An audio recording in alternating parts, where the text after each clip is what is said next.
Hello everyone, welcome back to this week's Formula Vee lab guide.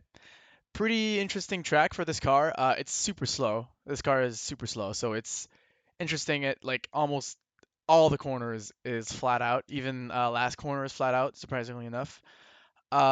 Major braking points are going to be turn one over here at the start.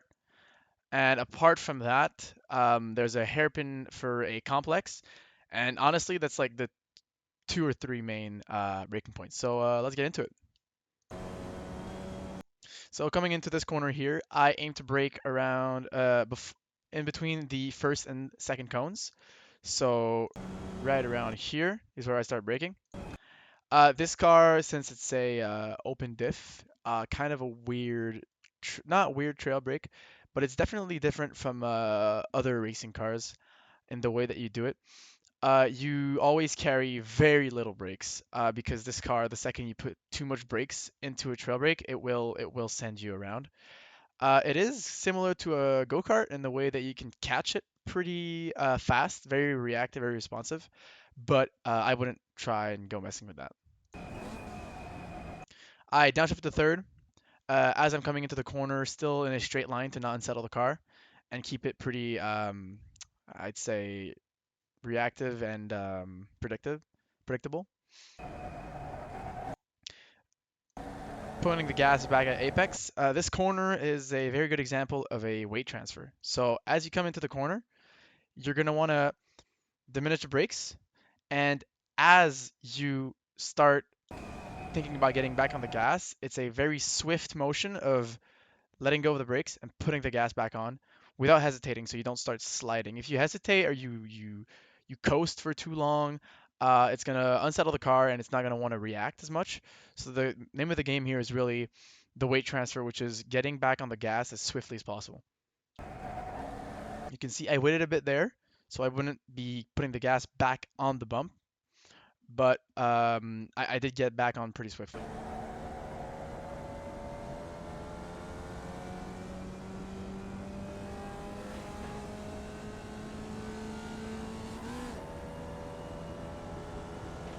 So like I said earlier, this corner is going to be flat out. You can take it in two different ways. So I'll show you right here. You can either uh, take your car over the curb like this and keep going, or if you're a bit more brave, and it is faster to do so, is to actually get as close as possible to the curb without actually hitting it. Unsettle the car. It's not going to unsettle the car as much, and it's going to give you like 300ths of a second less. Sorry. It's faster, but not by much. It's not as safe. And of course, if you have a draft coming to this corner, you're gonna have to lift because it comes very close to off tracking here, or just hitting the sand, which you don't want to do in this car. This any car actually on this track, the sand is very very slow. So the second you hit it, you lose a bunch of speed. So I hit the curb, get pretty close to the sand without hitting it. Flat out through this right-hander here, pretty fast right-hander. Try to hug the right. Hugging the right, like I said earlier, easy to lose the car if you come on the brakes too hard, especially here because it's such a fast corner when you come in. So I aim to brake really hard at the start, but not drag those brakes too much into the corner while turning. Downshifting to third. I never go into second on this track, by the way. Never, never. Always third. Second is too small of a gear. I know last week it was sort of viable to do second gear at some corners, but honestly here it's not a good idea. So as you see, hard braking, but I basically drop it down to a very low and constant 10% all the way until I hit this curb. I coast for a tiny bit, just to let the car sort of settle, and then as I know I'm going to be able to get back on the gas without off tracking right over here, because it's pretty easy to off track. You just go like all the way to the left here and just completely go off the grass.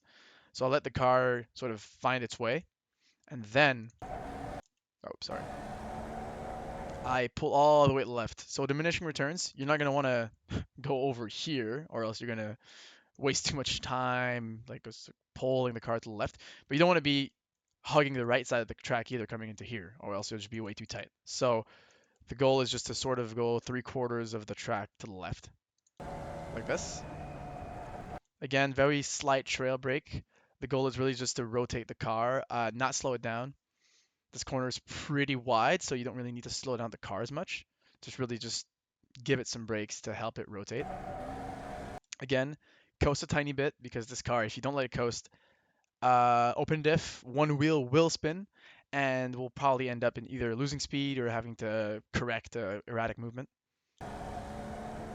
Again, diminishing returns, like I said. So you don't want to go all the way to the left. You don't want to go all the way to the right. So you want to kind of find that middle spot. For me, that sweet spot is, again, 3/4 of the track to the right, to the left, sorry. So like that. Of course, in the S's, you always want to find the straightest line possible. So I mount this first curb without off tracking, which off track in this case would be getting half the car over the grass, which of course I don't do. I could have probably cut it even more, but I would have lost speed trying to pull myself to the right more. So I decided not to. And then over here, again, try to make it a straight line. You could push it a bit more, but honestly, don't think it's worth it. I mean, I'm almost half the car. I could have went more, but honestly, I was setting myself up more for this next corner. So I wanted to stay as to the left as much as possible. Again, flat out, this car is super easy on this track. It's almost flat out everywhere. So just go flat out and you should be fine. This corner is pretty special with the gearbox. So you can either short shift like I did, which means like shifting earlier than you would. This car, I shift from third to fourth around 135 kilometers per hour, but I actually shift right here at 130 because you're going up a hill over here. So it's faster down the straight, like way over there, to have shifted over here because you don't spend time shifting up while going up a hill. But it does kill your speed on the exit initially. So if you're being chased by someone, I'd recommend just waiting to shift at the hill. But if you want to like maximize lap time, you would want to short shift over here. So let's get back here.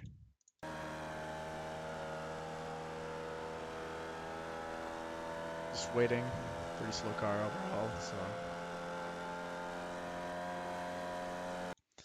So this corner now takes a lot of precision since you're going basically flat out. So it's all about your steering inputs on this corner. So I always aim to get my right wheel a little bit on the curb or on like the white line next to the curb. So you'll see right here. Oh, sorry about that. So yeah, the curb, just like that, to make sure I don't off track on the exit. And then use the full track exit way past the actual curbing. The off track would be half the car over the sand. Ideally, you don't hit the sand because, like I said, that slows you down immensely.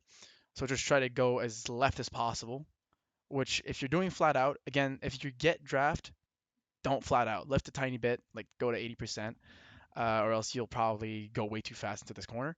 But without draft, it's like the perfect amount. I do grab a tiny bit of sand, but it's like pretty negligible. But if anything else, you would have probably lost a lot of speed here. And then that's pretty much flat out till the finish line, which is a 127.210. So that's about it for this lap review, lap guide, sorry. Any questions, ask me on the general coaching chat or request a review on the Discord channel. And that's about it. So thank you.